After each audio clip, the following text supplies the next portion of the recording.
भीग चुके हैं, सारे स्टूडेंट्स भीग चुके हैं, कपड़े भीग चुके हैं, बीमार गिर रहे हैं। सर की यूनिफॉर्म दिखा दीजिए, देखिए कैसे टाइड की सफेदी जैसी चमक रही है। सर के जूते दिखा दीजिए, बारिश की एक बूंद तक यूनिफॉर्म या इस पर नहीं है। हा व्हिडिओ आपण सर्वांनीच पाहिला। अभिजित दिपके आणि दिल्ली पोलिसांमध्ये नेमकं काय घडलं आपण या व्हिडिओमधून जाणून घेऊ। दिल्लीच्या जंतर मंतर वरती गेल्या काही दिवसापासून जे आंदोलन सुरू आहे त्याने आता एक वेगळं वळण घेतलंय। सोशल मीडियावरती दोन व्हिडिओ मोठ्या प्रमाणामध्ये व्हायरल होतात। एका व्हिडिओमध्ये अभिजित दिपके पोलिसांना सुनावतायत, दुसऱ्या व्हिडिओमध्ये अभिजित दिपके पोलिसांच्या पाया पडतायत। हा व्हिडिओ सोशल मीडियावरती व्हायरल झाल्यानंतर अनेकांनी प्रश्न विचारला, नेमकं असं काय घडलंय, कोणती वेळ आली अभिजित दिपके दिल्ली पोलिसांच्या पाया पडतायत। आता सर्वांनी लक्ष देऊन ऐका नेमकं काय घडलं होतं। आपण जो व्हिडिओ पाहिला ती संपूर्ण घटना दिल्लीच्या जंतर मंतर वरती घडली आहे, जिथे सोनम वांगचुक गेल्या अनेक दिवसापासून उपोषण करत आहे।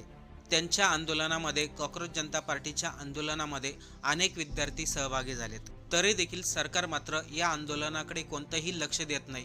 सोनम वांगचुक यांचं उपोषण सुरू होऊन जवळपास 6 दिवस होऊन गेले, तरी देखील सरकार या घटनेकडे दुर्लक्ष करत आहे। अशामध्येच दिल्लीमध्ये जोरदार मुसळधार पाऊस झाला। अभिजित दिपकेच्या म्हणण्यानुसार ज्या ठिकाणी विद्यार्थी आंदोलन करत होते त्या ठिकाणी सर्व जागा ओली झाली आहे। विद्यार्थ्यांचे कपडे भिजलेत, बेडशीट भिजलेत, गाद्या भिजल्यात। एवढेच काय, पावसामुळे ओलं झाल्यामुळे अनेक विद्यार्थ्यांच्या तब्येती देखील बिघडल्यात। त्यामुळे अभिजित दिपके तसंच कॉक्रोच जनता पार्टीचे इतर सदस्यांनी दिल्ली पोलिसांना एक विनंती केली होती। त्यांनी विनंती केली होती, ज्या ठिकाणी आमचं आंदोलन चालू आहे त्या ठिकाणी आम्हाला विद्यार्थ्यांसाठी एक ताडपत्री उभा करायचंय, ते आम्ही आमच्या खर्चामधून आणतो, जेणेकरून विद्यार्थ्यांचं पावसापासून संरक्षण होईल। अभिजितने स्पष्टपणे सांगितलं, हा कोणताही कायमस्वरूपी लावलेला तंबू नाहीये, कोणतंही बांधकाम नाहीये, फक्त पावसापासून संरक्षण करण्यासाठी एक ताडपत्री उभारणार होतो। पण दिल्ली पोलिसांना सांगून देखील त्यांनी आम्हाला परवानगी दिली नाही। पोलीस सांगतात आम्हाला वरतून आदेश आले नाही, त्यामुळे आम्ही कोणतंही ताडपत्री उभारून देणार नाही। जोपर्यंत आम्हाला आदेश येत नाही तोपर्यंत आम्ही कोणतीही परवानगी देणार नाही। याच गोष्टीवरती अभिजित दिपके संतापले। अभिजित दिपके पोलिसांना म्हणतायत, वरून आदेश येईपर्यंत विद्यार्थ्यांनी काही पावसात भिजत राहायचं का? जर पावसात भिजल्यामुळे एखाद्या विद्यार्थ्याची तब्येत खालावली तर त्याची जबाबदारी कोण घेणार?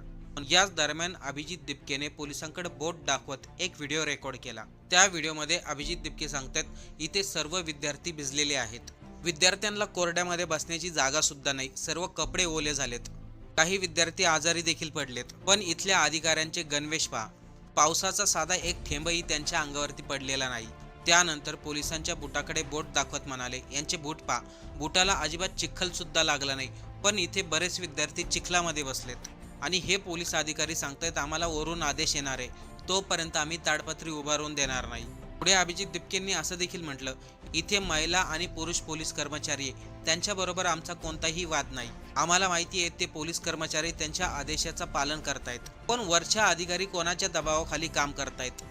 विद्यार्थ्यांना पावसात का भिजून दिले जात आहे? ताडपत्री उभारण्यासाठी कोणाची परवानगी लागते? काल रात्री इथे कोणी झोपलं नाही, कारण की सर्व कपडे ओले झाले होते। अभिजित दिपके पुन्हा पोलिसांसमोर सांगतोय, आम्ही इथे कायमस्वरूपी बांधकाम करत नाहीये, फक्त पावसापासून संरक्षण म्हणून ताडपत्री उभारत आहोत आणि त्याला देखील परवानगी मिळत नाही। म्हणजे जाणून बुजून हे सरकार विद्यार्थ्यांकडे दुर्लक्ष करते, जेणेकरून विद्यार्थी पाऊस आणि चिखलमुळे त्या जागेवरून निघून गेले पाहिजे। त्याच दरम्यान अभिजित दिपकेने दुसरा एक व्हिडिओ दाखवला, पोलिसांनी तंबू उभारलाय, त्या तंबूवरती आणखीन एक तंबू आहे, त्यामुळे पोलिसांना एकही पावसाचा थेंब लागणार नाही। पण या मैदानामध्ये विद्यार्थी बसलेत, ते भिजलेत, त्यांच्यासाठी कोणी काही करत नाहीये। अभिजित दिपकेच्या या व्हिडिओनंतर, या विधानानंतर सोशल मीडियावरती प्रचंड प्रतिक्रिया येऊ लागली, कारण की जंतर मंतरवरती प्रत्येक जण शांततेमध्ये आंदोलन करत आहे, पण आंदोलनकर्त्यांना संरक्षण देणं हे पोलिसांचंही काम असतं, पण पोलीस सांगतायत वरची परवानगी नाही आम्हाला। पुढे अभिजितने हे देखील सांगितलं, आम्ही दिल्ली पोलिसांना विनंती केली, आम्हाला एक ताडपत्री उभारायचंय, त्यासाठी परवानगी घ्या, पण दिल्ली पोलीस सांगतायत आम्हाला आदेश येत नाही तोपर्यंत आम्ही काहीच करू शकत नाही। त्यानंतर अभिजित मात्र चांगलेच संतापले। त्यांनी पोलिसांना विचारलं, तुम्हाला आदेश काय पंतप्रधान यांच्या ऑफिसमधून येणार आहे का? मोदीचा आदेश आहे का? की गृह मंत्रालय अमित शहा यांची परवानगी लागणार आहे? कोणाची परवानगी लागणार आहे आम्हाला सांगा, आम्ही त्यांना पत्र लिहू। पण पोलीस मात्र शांतच, कोणतंही उत्तर देत नाही। तेव्हा अभिजित दिपके अक्षरशः पोलिसांच्या पाया पडले. ते म्हणले, अरे एक ताडपत्री उभारायचा आहे साधा, त्याच्यासाठी तुम्हाला कोणाची परवानगी लागते? देशाच्या पंतप्रधानाची, अमित शहाची? साधा एक ताडपत्री उभारण्यासाठी तुम्ही आम्हाला परवानगी देऊ शकत नाही. हा व्हिडिओ सोशल मीडियावरती प्रचंड व्हायरल झाला. लोक प्रतिक्रिया देऊ लागली. दिल्ली पोलीस कोणाच्या ऐकण्यानुसार काम करतात हे सर्वांना माहिती आहे. कमीत कमी विद्यार्थ्यांना पावसापासून सुरक्षा म्हणून एक ताडपत्री उभारण्याची परवानगी तरी द्यायला पाहिजे. यामध्ये कोणता मोठा गुन्हा आहे? यासाठी काय कोणाची परवानगी घ्यावा लागेल? अभिजित दिपकेने पोलिसांना हे देखील सांगितलं, आमचं वैयक्तिक तुमच्याबरोबर कोणताही वाद नाही, तुम्ही देखील नोकरी करत आहात, पण वरच्या अधिकाऱ्यापर्यंत आमचा आवाज पोहोचवणं ही तुमची जबाबदारी आहे. तुम्ही जर आमचा मेसेज वरच्या अधिकाऱ्यांना सांगत नसाल तर हा तुमचा प्रॉब्लेम आहे. आता परवानगी मिळाली नाही तरी देखील विद्यार्थी पावसामध्ये बसतील आणि त्यानंतर जे काही होईल ते सर्व दिल्ली पोलिसांनी पाहून घ्यायचंय. याच दरम्यान एक मोठी घोषणा करण्यात आली. 20 जुलैला लोकसभेचं अधिवेशन चालू होणार आहे. तोपर्यंत जर सरकारने हस्तक्षेप केला नाही तर कॉक्रोच जनता पार्टीचं आंदोलन हे पार्लिमेंटच्या दिशेने शांततेमध्ये जाईल. याच दरम्यान सोनम वांगचुक हे उपोषणाला बसले आहेत. त्यांनी आपली प्रतिक्रिया दिली. मी गेल्या काही दिवसापासून उपोषण करतोय. मला अनेक लोकांनी सांगितलं तुम्ही उपोषण सोडून टाका, पण मी जर आज उपोषण सोडलं, ज्या विद्यार्थ्यांनी आपलं जीवन संपवलं त्यांना न्याय मिळेल का?